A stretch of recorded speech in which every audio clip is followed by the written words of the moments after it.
रफ्तार करो कम कि बचेंगे तो मिलेंगे। रफ्तार करो कम कि बचेंगे तो मिलेंगे। गुलशन ही ना रहेगा तो फूल कहाँ खिलेंगे। वीरानगी में रहकर भी खुद से ही मिलेंगे। रह जाएं सलामत तो गुल खुशियों के खिलेंगे। अब वक्त आ गया है कायनात का सोचो। अब वक्त आ गया है कायनात का सोचो। ये जो रूठ गई तो फिर मौके ना मिलेंगे। जो हो रहा है ये क्यों हो रहा है ये। जो हो रहा है ये क्यों हो रहा है ये। कुदरत के बदन को कितना और छलेंगे। है कोई तो जिसने जहां हिला के रख दिया। है कोई तो जिसने जहां हिला के रख दिया। लगता था हमारे बिन पत्ते न हिलेंगे। अब वक्त आ गया है सोचो कि करना क्या है। वक्त आ गया है कि सोचो और करना क्या है। वरना एक रोज खाक में जाकर हम सब के सब मिलेंगे। नमस्कार, मैं दीप्ति गोयल आपका अपने इस चैनल पर हार्दिक स्वागत करती हूँ। ये पंक्तियां आज की हालात पर सटीक बैठती हैं। ये जो लॉकडाउन का जो पीरियड हम लोग घर में बिता रहे हैं, ये कुदरत का कहीं इशारा है कि अगर हमने अभी भी जिम्मेदारी ना ली तो कोई बड़ी बात नहीं है कि हम अपनी पूरी उम्र ऐसे ही घरों में कैद रहकर बिताएं। हमने जिस तरह से प्रकृति के साथ खिलवाड़ किया है, आज उसका हश्र ये है कि हमारा पर्यावरण बुरी तरह से पॉल्यूटेड हो चुका है।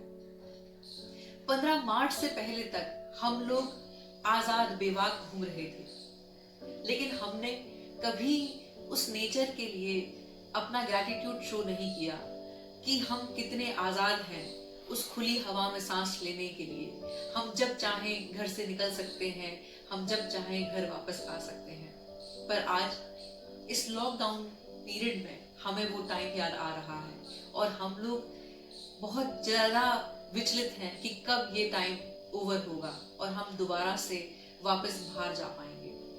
हम घर में सुरक्षित हैं, सारे रिसोर्सेज हैं, उसके बाद भी हम शिकायतों को करने से बाज नहीं आ रहे हैं। मैंने कल एक वीडियो देखा जिसमें कुछ मजदूर जो गुजरात से पैदल यात्रा राजस्थान के लिए कर रहे हैं, क्योंकि लॉकडाउन की स्थिति में ट्रांसपोर्ट बंद हो गए, उनके पास इतना पैसा नहीं है, उनके पास खाने को इतना नहीं है कि वो अब ये लंबा टाइम, अनिश्चित काल का जो ये लंबा टाइम है, गुजरात रहकर बिता सके। तो उन्होंने ये फैसला किया, उन्होंने निश्चित किया कि ज्यादा अच्छा है कि हम वापस अपने घर लौट आए। आप सोचें 496 किलोमीटर की वो पैदल यात्रा उनके लिए कितना मुश्किल भरा वो टाइम है, जब उनके पास न खाने को है न पीने को है। अभी जो वक्त है वो जिम्मेदारी लेने का है। अभी जो वक्त है वो इंसानियत दिखाने का है, मानवता का परिचय देने का है। हमारे आसपास अगर हम नजर दौड़ाएं तो कई लोग ऐसे हैं जिनकी रोजी रोटी डेली बेसिस पे आधारित है। वो जो जॉब कर रहे हैं वो रोज कमा रहे हैं, रोज खा रहे हैं। उनके पास आज काम ना होने की वजह से वो दाने दाने को मोहताज है। ये टाइम है कि हम रिस्पॉन्सिबिलिटी लें, हम मानवता का परिचय दें और उनके सहायक बने। उन्हें पैसे से, कपड़े से, अनाज से जो मदद हमसे बन पाए हम वो करें। हमारे आसपास कुछ ऐसे बुजुर्ग दंपत्ति हैं जो अकेले रह रहे हैं और उनका जीवन मेडिसिन पे चल रहा है। उनके सहायक बने, उनकी जरूरत की दवाइयां उन तक पहुंचाएं, खाने पीने का सामान उन तक पहुंचाएं, क्योंकि इस टाइम स्पेशली ये कहा गया है कि बच्चों और जो बुजुर्ग हैं वो घर पे रहें, सुरक्षित रहें। तो हमारी जिम्मेदारी है, हम युवाओं की जिम्मेदारी है कि हम ये बीड़ा उठाएं और उनके सहायक बने।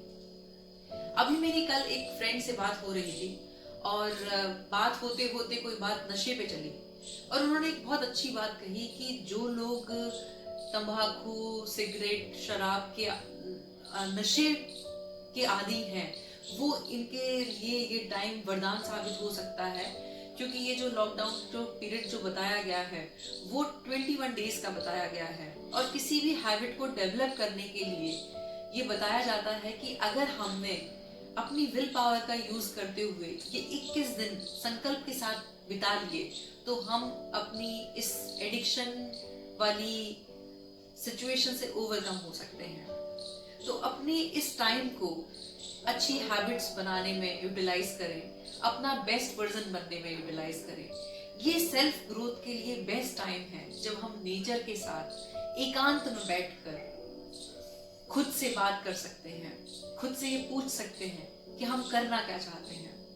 और सोचने वाली बात ये है कि अगर वाकई ही हमारे पास वक्त कम है तो वो कौन सी चीज है जो हम जाने से पहले इस दुनिया को देकर जाना चाहेंगे।